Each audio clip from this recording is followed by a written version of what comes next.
آج دنیا میں دیکھ لیں، ہر چیز میں ملاوٹ ہے۔ کوئی چیز خالص ایک نمبر ملنے کے لیے تیار نہیں ہے۔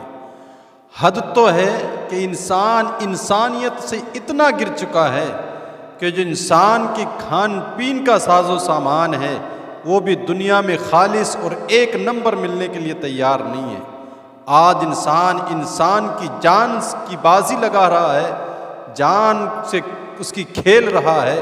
ہر چیز میں ملاوٹ ہے، جو انسان کے کھان پین کی اشیاء ہیں ان تک میں بھی۔ لیکن کبھی ہم نے غور کیا ہے کہ ان تمام چیزوں کا وبال جان کے لیے بعد مرنے کے لیے کتنا خطرناک بننے والا ہے؟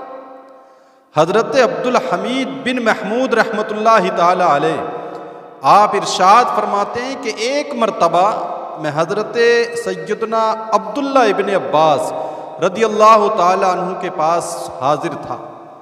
ایک شخص آیا، آپ کی بارگاہ میں حاضر ہوا اور اس نے آ کر کے عرض کیا، حضور والا، ہم بہت سارے لوگ حج کے لیے تشریف لائے ہیں، حج ادا کرنے کے لیے ہم یہاں آئے ہوئے ہیں، اور صفا مروہ کی سعی کے دوران ہمارے ایک ساتھی کا انتقال ہو گیا۔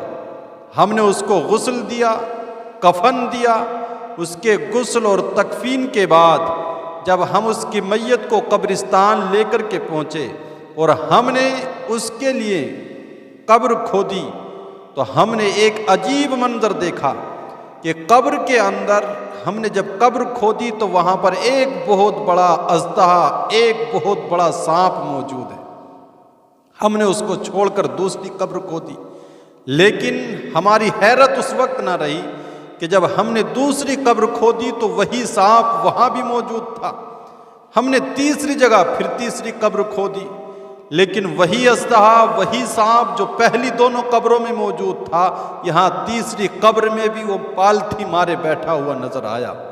تو ہم یہ خوفناک منظر دیکھ کر کے اب آپ کی بارگاہ میں مسئلہ دریافت کرنے کے لیے آئے ہیں کہ اس خوفناک صورتحال میں اب ہمیں کیا کرنا چاہیے۔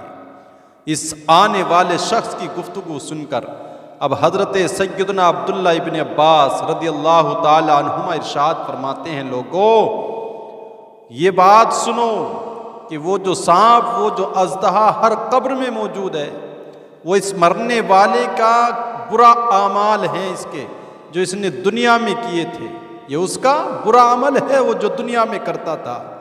اور آپ نے ارشاد فرمایا کہ اگر تم اس کے لیے پوری زمین بھی کھود ڈالو تو ہر جگہ پر اس سانپ، اس اژدہے کو ضرور پاؤ گے۔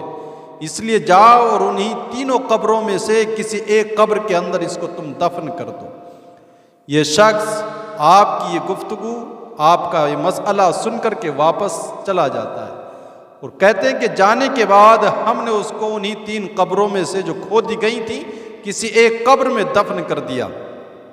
اب قبر میں دفن کر دیا، فرماتے ہیں کہ پھر جب حج سے فارغ ہو کر کے ہمارا قافلہ واپس اپنے علاقے میں آیا تو ہم کچھ لوگ اکٹھا ہو کر اس مرنے والے کی بیوی، اس کی زوجہ کے پاس پہنچے اور ہم نے اس سے جا کر کے سوال کیا، یہ بتا کہ آخر تیرا شوہر ایسا کون سا گناہ کرتا تھا کہ جس کی وجہ سے اس کو اتنی خطرناک، اتنی شدید تکلیف اور جو ہے تو سزا ملی ہے کہ ہم نے جہاں بھی قبر کھودی ہر جگہ ایک سانپ موجود ہوتا تھا، پھر ہم نے انہی میں سے ایک قبر میں اس کو دفن کر دیا۔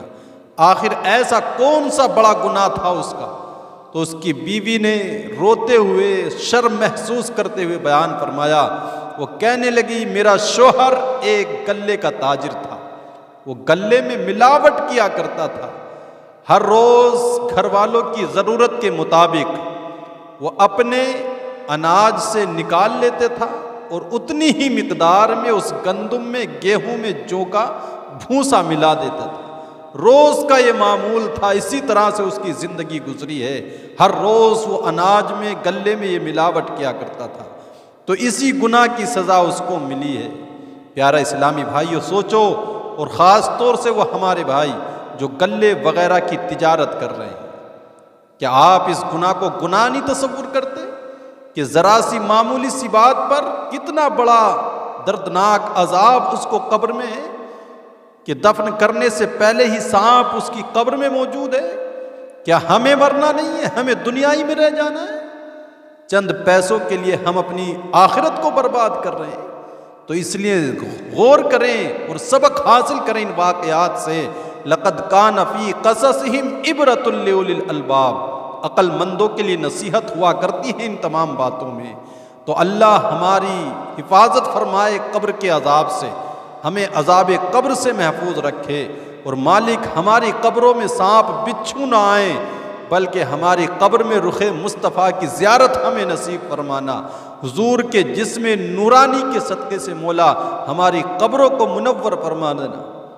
جب فرشتے قبر میں جلوہ دکھائیں آپ کا، ہو زباں پر پیارے آقا الصلاۃ والسلام، یا الہی گور تیرا کی جب آئے سخت رات، ان کے پیارے منہ کی صبح جا فضا کا ساتھ ہو۔